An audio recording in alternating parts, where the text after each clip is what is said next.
Hey, what's up? This is Ricardo, and in this video I'll show you how to remove the DC jack on a Dell Latitude 7490.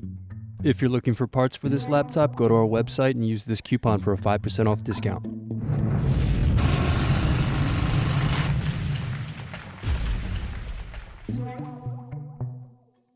First unscrew, then remove bottom base.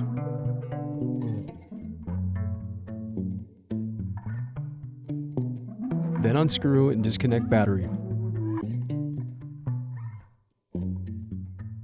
Then unscrew and remove bracket and DC jack. Thanks for watching. Don't forget to like and subscribe if you enjoyed this video. And if you need more, check out this playlist to watch other tutorials for your laptop.